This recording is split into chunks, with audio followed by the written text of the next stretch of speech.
పంచదార లేకుండా ఏ తీయని వస్తువు తయారవ్వదు. టీ, కాఫీ మొదలుకొని స్వీట్స్, ఇతర తినుబండారాల వరకు అనేక వాటిలో పంచదారను వాడుతూనే ఉంటారు. ఇంతగా మన జీవితాల్లో భాగమై మెరుస్తూ ఉండే పంచదారను ఎలా తయారు చేస్తారో అని ఎప్పుడైనా ఆలోచించారా? ఈ వీడియోలో పంచదార ఎలా తయారవుతుందో చూపిస్తాను. వీడియోకి ఒక లైక్ కొట్టి చివరి వరకు చూడండి. పంచదార తయారీ చెరుకు గడలు షుగర్ ఫ్యాక్టరీకి చేరే ముందే మొదలవుతుంది. రైతులు పండించిన చెరుకు గడల్ని ఎడ్ల బండ్ల మీద, ట్రాక్టర్ల మీద తీసుకొస్తారు. ఫ్యాక్టరీకి చేరిన చెరుకు గడల్ని క్రేన్ సాయంతో అన్లోడ్ చేస్తారు. ఇలా అన్లోడ్ చేసిన మెటీరియల్ ను ష్రెడెడ్ మెషిన్ లోకి లోడ్ చేస్తారు. కాసేపట్లోనే పెద్ద పెద్ద చెరుకు గడల్ని చిన్న చిన్న ముక్కలుగా మార్చేస్తారు. ఆ తరువాత ఈ ముక్కల్ని మరింత పిప్పిగా చేసి ఆ పిప్పి నుంచి మెషిన్స్ సహాయంతో జ్యూస్ తీస్తారు. ఇలా బయటకు వచ్చిన ఫైబర్ ని రోలర్ జ్యూస్ మిల్స్ లో వేసి తిప్పుతారు. ఇలా చేయడం వల్ల పిప్పిలో ఉన్న చెరుకు రసంలోని ప్రతి బొట్టు పిండినట్టు అవుతుంది. అలా 2-3 దశలు దాటాక వేడి నీటితో ఆ మిల్ ని వాటిని కడుగుతారు. ఈ పిప్పిని మెషిన్స్ సహాయంతో వేరు చేస్తారు. దీన్ని బ్యాగేసి అని పిలుస్తారు. ఈ పిప్పిని వృధాగా పారేయరు. ఫ్యాక్టరీలో ఉడికించే ప్రాసెస్ కోసం మంటగా ఈ పిప్పిని ఉపయోగిస్తారు.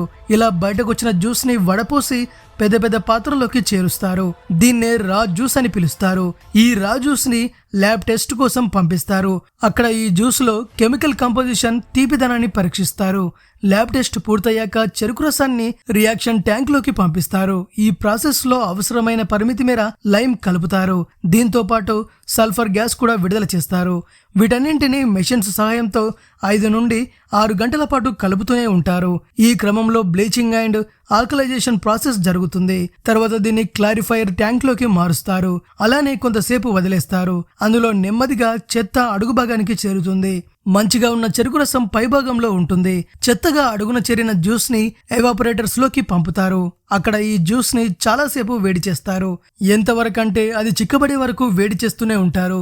ఈ సిరప్ ని ప్రాసెసింగ్ ట్యాంక్ లోకి పంపిస్తారు. అక్కడికి పంపాక దీన్ని ముందుగా వేడి చేస్తారు.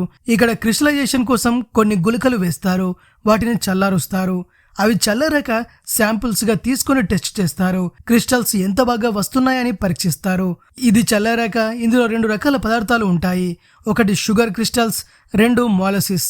మాలసిస్ బెల్లంలాగా కనిపించే ఒక ద్రవ పదార్థం. ఈ సిరప్ ని సెంట్రిఫ్యూజ్ మెషిన్ లో వేస్తారు. ఈ మిషన్ చాలా వేగంగా కదులుతుంది. గంటలో కొన్ని వేల సార్లు గుండ్రంగా తిరుగుతుంది. ఈ మెషిన్ లో ఒక వెడల్పాటి జల్లెడ లాంటి పరికరం ఉంటుంది. ఇక్కడ నుంచి షుగర్ క్రిస్టల్స్ బయటకు రావు గాని మోలసిస్ మాత్రం బయటకు వచ్చేస్తుంది. ఈ మోలసిస్ లో కూడా కొన్ని షుగర్ క్రిస్టల్స్ మిగిలిపోతాయి. అందుకే మోలసిస్ ని ఈ మెషిన్స్ లోను 2-3 సార్లు తిప్పుతారు. దీంతో ఎక్కువ భాగం షుగర్ క్రిస్టల్స్ బయటకు వచ్చేస్తాయి. ఈ షుగర్ క్రిస్టల్స్ ని కంటైనర్ లోకి చేర్చి ఆరబెట్టడానికి డ్రైయర్ లోకి పంపిస్తారు. తేలికపాటి వేడితో ఆరబెడతారు. ఈ ప్రాసెస్ తర్వాత బ్రౌన్ కలర్ లో ఉన్న పంచదార బయటకు వస్తుంది. దీన్నే రా షుగర్ అంటారు. రా షుగర్ ని రిఫైన్డ్ షుగర్ గా మార్చడానికి నీటిలో ముంచుతారు. దీంతో క్రిస్టల్ శుభ్రపడుతుంది. ఆ తర్వాత శాండ్ అండ్ గ్రావెల్ ఫిల్టర్ గుండా బయటకు వస్తుంది. ఈ ప్రాసెస్ లో రాళ్ళు, మట్టి వేరవుతాయి. అక్కడ నుంచి డీకలరైజేషన్ ట్యాంక్ లోకి పంపిస్తారు. ఇక్కడే పంచదారను తెల్లగా మార్చే ప్రాసెస్ జరుగుతుంది. ఇండియాలో ఈ ప్రాసెస్ కోసం సల్ఫర్ డయాక్సైడ్ ను ఉపయోగిస్తున్నారు. యాక్టివేటెడ్ కార్బన్ ని కూడా ఉపయోగిస్తారు. అమెరికాలో బోన్ చార్ పద్ధతిలో ప్రాసెస్ చేస్తారు. అది జంతువుల ఎముకలతో తయారవుతుంది. అందుకే భారత్లో దొరికే పంచదార డబుల్ సల్ఫైడేషన్ మెథడ్ లో శుభ్రం చేస్తారు. ఇది తేలికైన, తక్కువ ఖర్చుతో కూడుకున్న పని. కాకపోతే ఈ ప్రాసెస్ లో తయారు చేసే పంచదారలో కొంత భాగం సల్ఫర్ పంచదారలో ఉండిపోతుంది. ఇది ఆరోగ్యానికి హానికరం. మీరు ఎప్పుడైనా సల్ఫర్ ఫ్రీ షుగర్ గురించి వినుంటారు. దీన్ని యాక్టివేటెడ్ కార్బన్ లేదా బోన్ చార్తో తయారు చేస్తారు. డీకలరైజేషన్ ట్యాంక్ లో జ్యూస్ ని కొద్దిసేపు అలాగే ఉంచేస్తారు. Sulphur dioxide activated carbon colour ని అబ్జర్వ్ చేసుకుంటుంది. దీంతో క్లియర్ గా కనిపించే పంచదార తయారవుతుంది. తిరిగి ఆ పంచదారని వాక్యూమ్ ఎవాపరేటర్స్ లోకి పంపిస్తారు. దీంతో ఇందులో ఉండే నీటిని వేడి చేసి ఆవిరిగా మారుస్తుంది. తిరిగి ఇందులో పంచదార గుళికలు వేసి క్రిస్టలైజేషన్ ప్రాసెస్ మొదలు పెడతారు. చల్లబడిన కొద్ది చిన్న చిన్న పంచదార గుళికలు తయారవుతాయి. తిరిగి మరోసారి సెంట్రిఫిక్ మెషిన్స్ లో వేస్తారు. ఇక్కడ మిగిలిన నీళ్లు మొలాసిస్ పార్టికల్స్ వేరవుతాయి. ఎందుకంటే ఈ మెషిన్ చాలా వేగంగా తిరుగుతుంది. ఇలా ప్రాసెస్ చేయడం వల్ల తెల్లని పంచదార మాత్రమే మిగులుతుంది.